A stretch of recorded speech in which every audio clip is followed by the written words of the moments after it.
Et salut les devs.net, on se retrouve dans cette vidéo pour parler d'un design pattern. Je pense que tu peux déjà voir à l'écran duquel on va parler. Et oui, on va parler du design pattern façade. Tu verras, c'est un design pattern extrêmement simple. Bon, je vais te montrer comment l'utiliser en C# et tu verras, c'est très pratique et je pense que tu l'utilises peut-être même déjà sans le savoir. Mais avant toute chose, si tu veux soutenir mon travail parce que tu aimes ce que je fais, n'hésite pas à lâcher ton pouce bleu sous la vidéo. Tu peux également t'abonner à ma chaîne et activer librement les notifications pour être prévenu quand je poste une nouvelle vidéo. Et pour plus de contenu autour des techno.net, tu trouveras du contenu sur ma plateforme de formation e-learning HTS Learning. Tu as le lien dans la description de cette vidéo et directement ici à l'écran. Et tu peux également te renseigner sur les livres que j'ai écrits aux éditions ENI. Tu les trouveras sur Amazon. Tu as des liens sur ma plateforme si tu es intéressé. Et d'avance, je te remercie de ton soutien. On va parler dans cette vidéo du design pattern façade. En fait, le design pattern façade est extrêmement simple.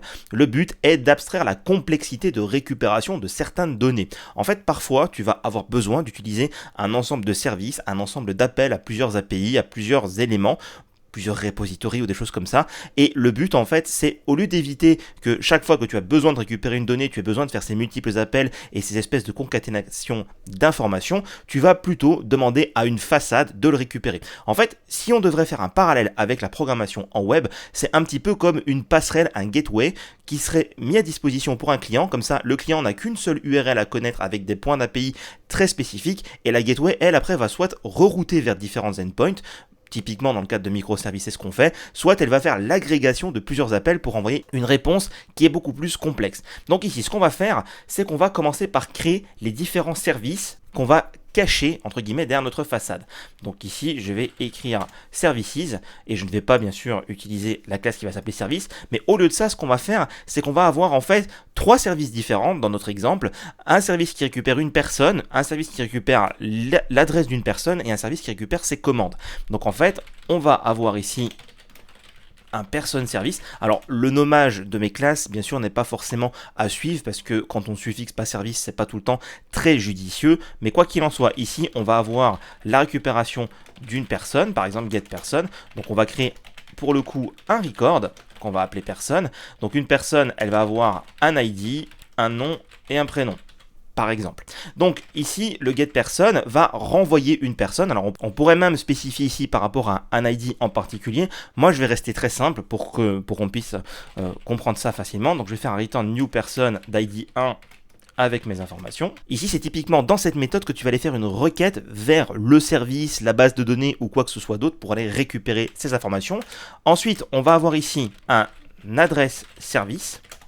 Donc on va avoir ici le retour d'une instance d'adresse. Et ce qu'on va faire, c'est qu'on va avoir ici une longitude et une latitude. Alors pourquoi est-ce qu'on fait ça ? En fait, on va partir du principe qu'on veut récupérer une adresse par rapport à des coordonnées GPS. Donc on a accès à une API qui, par rapport à des coordonnées GPS, peut nous donner précisément l'adresse plutôt postale. Donc ici, on va avoir une adresse. Encore une fois, je vais rester très très simple. Je vais avoir une rue, un code postal et un pays. Je reste extrêmement simple. Donc ici, en fonction de la longitude et la latitude, on va avoir une nouvelle adresse. Mais moi, ce que je vais faire, je vais retourner une adresse en dur. Voilà. Donc là, bien sûr, on pourrait avoir l'appel à l'API dans cette méthode-là qui, selon la longitude et la latitude, fait le nécessaire. Et ensuite, par exemple, on va avoir ici un commande service. Alors commande avec un E parce qu'on va parler des commandes. Et donc ici, on va par exemple avoir un record, une commande. On va avoir un ID de commande, un montant et par exemple également une date de commande. Donc encore une fois, je veux rester très simple et je fais des choses qui sont assez basiques, mais l'idée c'est de te montrer un petit peu la logique.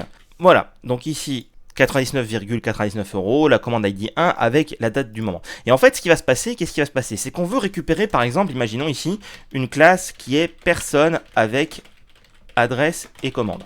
Alors le nom de la classe peut laisser à désirer, mais dans l'idée c'est de te montrer un petit peu la logique. C'est-à-dire qu'ici je veux une personne avec son adresse et ses commandes. Donc en fait on va reprendre toutes les propriétés qui nous intéressent de tous les records.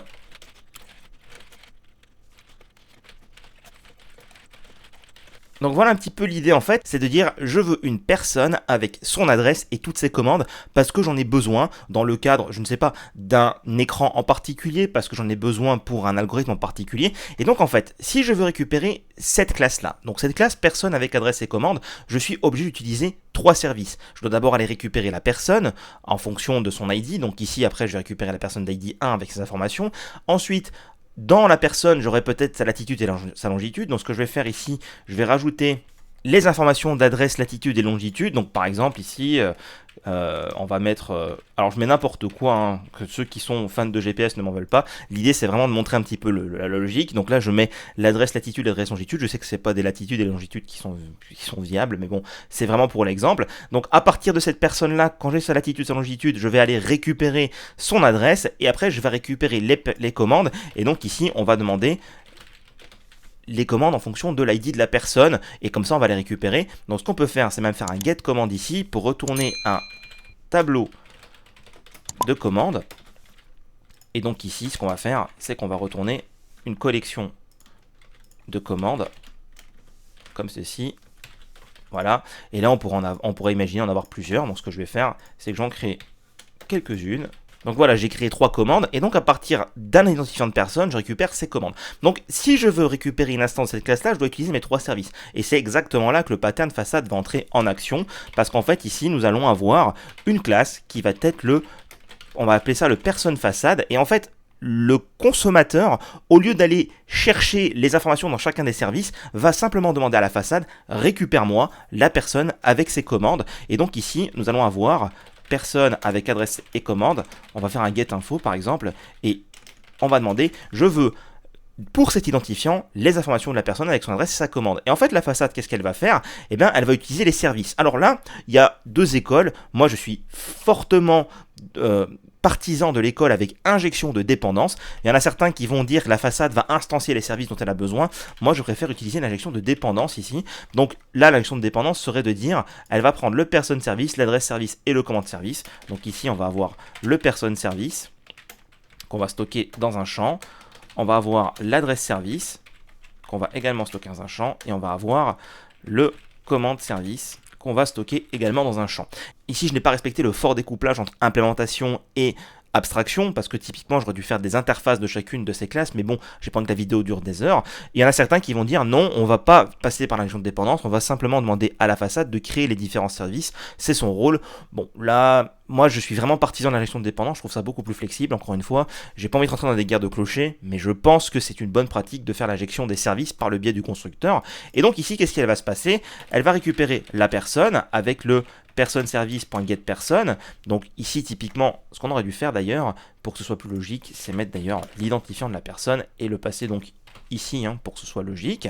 Donc là, on va demander de récupérer la personne. Si la personne n'est pas nulle, dans ce cas-là, on va récupérer son adresse.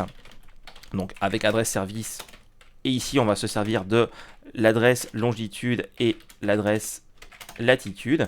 On va avoir les commandes, donc là on peut récupérer directement l'ID, et donc après ici on va faire un return new person avec adresse et commande, et on va mettre les infos dedans une par une. Donc en fait là ici, vu qu'on n'a pas la certitude de récupérer une personne, parce que selon l'identifiant s'il existe ou pas, on n'aura peut-être pas la valeur, on va dire qu'on envoie un person avec commande nullable dans le cas de la façade. Et ici pareil, le code postal on ne le connaît pas, donc ce qu'on va faire c'est que si je n'ai pas les infos de l'adresse, je renvoie des données factices, par exemple pour ne pas avoir d'erreur dans mon IHM, parce que ici j'ai déclaré le code postal comme étant un string non nullable, donc je mets des valeurs factices moins en dur, mais on pourrait très bien déclarer qu'elles sont nullables, et après le client qui veut exploiter la façade va lui devoir faire le nécessaire. Et donc en fait ce qui va se passer, c'est que si je vais dans mon programme.cs, ce que je vais faire, c'est qu'au lieu d'avoir besoin d'instancier les X services, je vais faire ici un new de ce service là, donc personne façade en particulier. Et donc ici après, je vais avoir mes 3 services. Donc là, moi, je les crée manuellement, mais en vrai, ce qu'on devrait demander, c'est de se faire injecter dans la classe qui a besoin de la façade, l'instance de la façade. Comme ça, par effet boule de neige, toutes les dépendances de constructeur seraient elles aussi injectées dedans, plutôt qu'avoir à faire des new comme ça. Et donc ici après, je vais faire un service.getInfo de la personne 1. Et donc pour que ce soit un peu plus réaliste, ici, je vais faire un if id est égal à 1. Je fais ça. Sinon, dans tous les cas, je return nul. Comme ça, en fait, on a défini qu'on avait juste pour l'ID 1 qui existe. Donc là, ici, après, je vais écrire sur la console, par exemple, tout simplement. Voilà. Et après, ce qu'on peut faire, c'est faire un var person2 est égal à service.getInfo de 2. Et après, écrire sur la console est nul. Et ici, simplement, voilà, mettre vrai ou faux. Bref, ça, c'est du détail, j'ai envie de dire. Mais dans l'idée, c'est un petit peu ça. Donc, en fait, le pattern façade, c'est aussi bête que ça. Ça va faire l'abstraction de toute la complexité dont on a besoin pour récupérer un objet en bonne et due forme, rempli avec plus d'informations. Donc moi ici, l'objet dont j'avais besoin, c'était personne avec adresse et commande. Pour ça, j'ai besoin de 3 services différents, mais ça peut être 2, ça peut être 4, ça peut être autant que vous voulez. Le but, c'est que la façade, en fait, va faire l'agrégation de plusieurs services pour vous retourner un objet en bonne et due forme. Alors moi, c'est un objet complet, ça peut être aussi une donnée très précise. Par exemple, si j'ai besoin d'un montant d'une facture et que pour ça, je dois contacter le service après-vente pour voir s'il a fait des retours et récupérer ses avoirs, je dois récupérer le service VIP pour voir si la personne a fait beaucoup d'achats, je dois récupérer plus d'informations d'autres choses pour avoir juste un montant de réduction. Je pourrais très bien avoir une façade qui retourne simplement un décimal. Il n'y a pas de blocage pour ça. Donc ici, moi, je retourne un objet complexe. Donc normalement, ça devrait fonctionner. Donc ici, on le voit, je récupère bien ma personne avec l'ID 1 qui est au 34 000 avec 3 commandes, et la personne 2 est nulle parce que j'ai mis que je récupère que l'ID 2. Et donc en fait, tout ça c'est simplifié parce que ma façade, je fais juste un get info dessus, et après j'ai mon objet totalement renseigné, je n'ai pas besoin de contacter X service. La façade, c'est aussi simple que ça, et quand je disais que tu t'en servais peut-être déjà, bah c'est probablement pour ça, c'est que tu as déjà, à mon avis, dû faire une façade sans t'en rendre compte parce que tu as dû créer un service qui lui-même consommait d'autres services pour simplifier le retour et agréger les données. Donc c'est typiquement ce que fait le pattern façade, tu vois, il n'est pas bien compliqué. Encore une fois, il y a 2 écoles sur la notion de la façade, ceux où est-ce que l'objet de façade est responsable de l'instanciation des services qu'elle va utiliser pour encore une fois plus simplifier les choses, et l'autre qui est la façade est dépendante des services qu'elle va utiliser, donc elle les récupère en injection de dépendance. De nos jours, moi je trouve que cette approche est beaucoup plus intéressante avec les moteurs d'injection de dépendance qu'on a, notamment de tout ce qui est sur les dernières techno.NET, que ce soit Blazor, que ce soit SPNet, que ce soit même WPF avec un bon moteur d'injection de dépendance, ou même WinForms. N'importe quelle techno.NET récente le supporte sans aucun problème. Donc moi je te conseillerais vraiment de faire de l'injection de dépendance par constructeur, et en plus de ça, ça rend ton objet fortement testable si tu respectes la séparation entre abstraction et implémentation, ce que je n'ai pas fait ici, ou est-ce que tu vas donc pouvoir donner des mocks pour la partie abstraction. J'espère que cette vidéo t'a plu. Si c'est le cas, n'hésite pas encore une fois à soutenir mon travail en lâchant ton pouce bleu et en t'abonnant à la chaîne. Tu trouveras également plus de contenu sur ma plateforme HTS Learning, et moi je te dis à bientôt pour une prochaine vidéo autour des techno.NET.